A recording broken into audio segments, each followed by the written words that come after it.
पाकिस्तान की ट्रेन में धमाका हो गया। ये आप देख रहे हैं पाकिस्तान की ट्रेन, इसमें धमाका हुआ। अगली तस्वीर दिखाइए जरा, अगली तस्वीर ये आप देख रहे हैं ट्रेन के अंदर की तस्वीर आप देख रहे हैं। परखच्चे उड़ गए ट्रेन के, कई जाने चली गई इसमें, देख रहे हैं वहां ट्रेनों में आज भी धमाके हो रहे हैं। लोग या तो भूख से मर रहे हैं या बम से मर रहे हैं। ये है पाकिस्तान का हालत। आइए मैं आपको बताता हूं ये जो धमाका हुआ किसने किया, कैसे हुआ ये धमाका। लोगों के लिए सोचिए, एक तरफ कुआं दूसरी तरफ खाई है, जाए तो जाए कहां, किससे कहें जाकर कि बचा लो। देखिए पाकिस्तान की ट्रेन में कैसे धमाका हुआ। आतंकी पाले हैं तो वही धमाका भी करेंगे। भूख से मर रहे पाकिस्तान को तालिबान भी मार रहा है और कंगाल पाकिस्तान में तालिबान के हमले और बढ़ गए। पाकिस्तान में कभी भी कहीं भी हमला हो सकता है।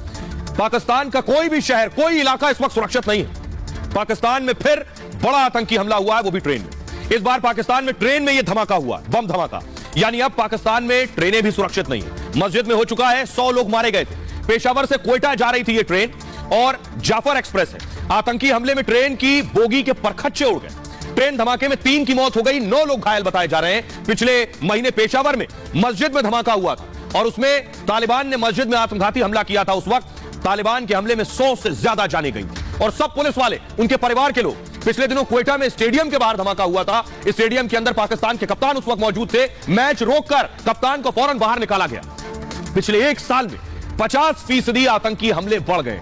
यह तरक्की की है पाकिस्तान ने। शाहबाज सरकार की कोई चेतावनी काम नहीं आ रही। तालिबान को पता है कि पाकिस्तान कंगाल है, कंगाल गिरते डूबते मुल्क पर कोई भी घुसकर यह आतंक फैलाएगा। वो तालिबान पर कोई सैन्य एक्शन लेने की स्थिति में ही नहीं। कूटनीतिक तौर पर भी दुनिया पाकिस्तान का साथ दे रही है, इसलिए तालिबान पाकिस्तान पर हावी है और खैबर पख्तूनख्वा के कई गांवों पर कब्जा भी कर लिया है।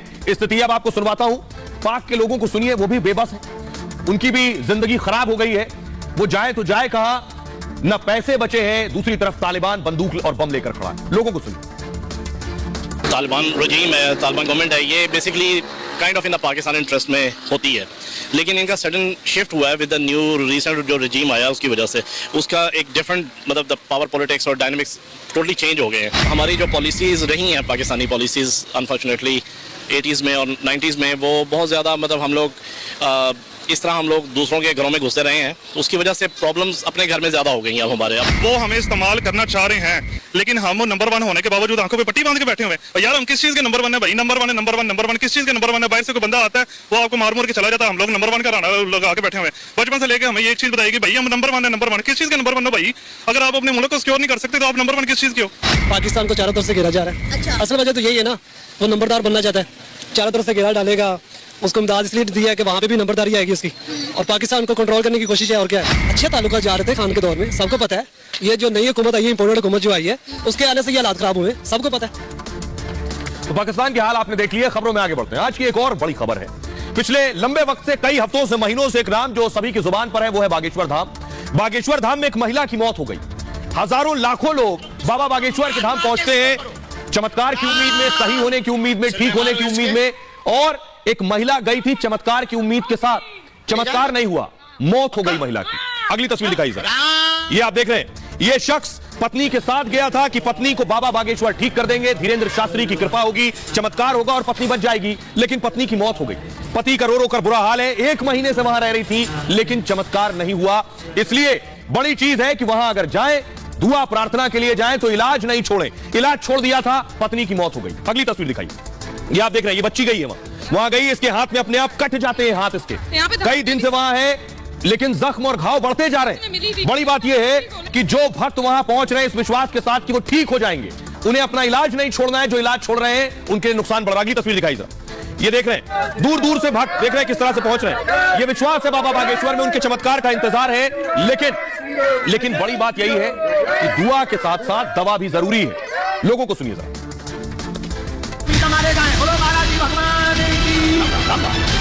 सब कुछ ठीक होता है क्योंकि वो संकट मोचन है, सब संकटों का हरण करने वाले हैं। तो बीमारी कौन सी बड़ी चीज हो गई? नहीं, हमारे समझी थे लड़के के ससुर, उनका कैंसर ठीक हो गया, तो वो वही किए, पेशी किया और उनका 25 सही हो गई, रिपोर्ट नॉर्मल आ गया। बाबा के दरबार में हर दिन हजारों की भीड़ पहुंच रही है। लोग हर मर्ज की दवा बाबा के दरबार में तलाश रहे हैं। हाँ, यहाँ ठीक होती है बीमारी। जो श्रद्धा भाव से यहाँ आता है उनको सब ठीक होते हैं।